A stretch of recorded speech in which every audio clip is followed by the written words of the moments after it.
समय की बात है। किसी नगर में एक बूढ़ा व्यक्ति रहता था। उसकी 7 बहुएं थी। एक बार कार्तिक का महीना आया और उसने अपनी बहुओं से कहा कि मैं कार्तिक का स्नान करूंगा, क्या तुम इसे निभा दोगी? 7 में से 6 बहुओं ने तो मना कर दिया, लेकिन बड़ी बहू ने कहा मैं निभा दूंगी। बूढ़ा हर रोज उठता और नदी पर स्नान करने जाता। गीली धोती को बड़ी बहू के आंगन में सुखा देता। जैसे जैसे गीली धोती में से पानी की बूंदें गिरती तो वह हीरे मोती में बदल जाती।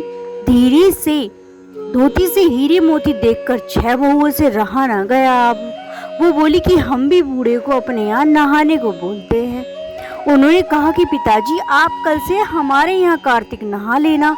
बूढ़े ने कहा कि ठीक है, मुझे तो नहाना ही है, मैं तुम्हारे यहाँ नहा लूंगा। बूढ़ा सुबह सवेरे स्नान करके आया और धोती उसने दूसरी बहू के आंगन में सुखाने के लिए डाल दी, लेकिन यह क्या, मोती की बजाय कीचड़ टपकने लगा। बहुओं ने यह देखा तो कहा आप हमारे यहाँ तो पाप का स्नान कर रहे हो, इसलिए यहाँ से जाओ और बड़ी बहू के यहाँ ही स्नान करो। बूढ़ा फिर वापस बड़ी बहू के यहाँ आया और कार्तिक का स्नान करने लगा। स्नान करके उसने फिर धोती सुखाई तो फिर से हीरे मोती गिरने लगे।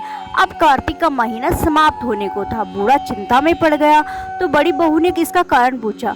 उसने कहा कि कार्तिक स्नान समाप्त होने को है और मेरा मन है कि मैं सारे परिवार को एक दिन खाने का न्योता दूं। बड़ी बहू ने कहा कि पिताजी इसमें चिंता की क्या बात है, आप सभी को बुला लो, मैं खाना बना दूंगी। बूढ़ा सभी को निमंत्रण देने गया तो बाकी बहुओं ने कहा कि जब तक यह घर पर रहेगी हम खाना खाने नहीं आएंगे। बूढ़ा फिर से चिंता में गिर गया कि ऐसे कैसे होगा और सूखने लगा। बूढ़े को सूखता देख बड़ी बहू ने कहा कि पिताजी आपको क्या चिंता है। बूढ़े ने बाकी 6 बहुओं वाली बात बड़ी बहू को बता दी, जिसे सुन वह बोली कि पिताजी ठीक है, मैं खाना बनाकर रख जाऊंगी। और उसने वैसा ही किया, खाना बनाकर रख दिया और अपने लिए 4 रोटी लेकर खेत पर चली गई। इधर 6 बहुओं ने खाना खा लिया, लेकिन जाने से पहले बाकी बचे खाने में कंकड़ पत्थर डाल गई कि बड़ी बहू आएगी तो परेशान होगी। फिर क्या, इधर खेत में बैठकर बड़ी बहू कहने लगी कि राम जी की चिड़िया, राम जी का खेत, चुगलो चिड़िया भर भर पेट, मेरी ससुर ने घर में जगा दी है और मैंने खेत में। चिड़ियों को बाजा डालकर वह घर आ गई। घर आई तो बूढ़ा फिर उदास बैठा था। उसने पूछा कि उदास क्यों हो, सब ठीक ठाक निमट गया ना? वह बोला कि हाँ सब निमट तो गया ठीक ठाक, वह तेरी देवरानियाँ बाकी बचे खाने में कंकड़ पत्थर व मिट्टी डाल गई। बहू ने कहा कोई बात नहीं पिताजी, मैं तो अपने लिए 4 रोटी फिर बना लूंगी। बूढ़े से बात कर कर बहू घर के जाकर भीतर देखती है तो वह देखती है कि जिस खाने में वह सब कंकड़ पत्थर डालती हैं वह हीरे मोती में बदल गया है।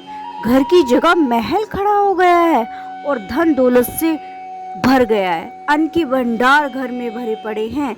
वे बूढ़े को बुलाकर कहते हैं कि पिताजी आपने तो कहा था कि मेरे लिए कुछ नहीं बचा है, लेकिन यहाँ तो हीरे मोतियों के भंडार हो गए हैं और पूरे घर में धन की वर्षा हो रही है।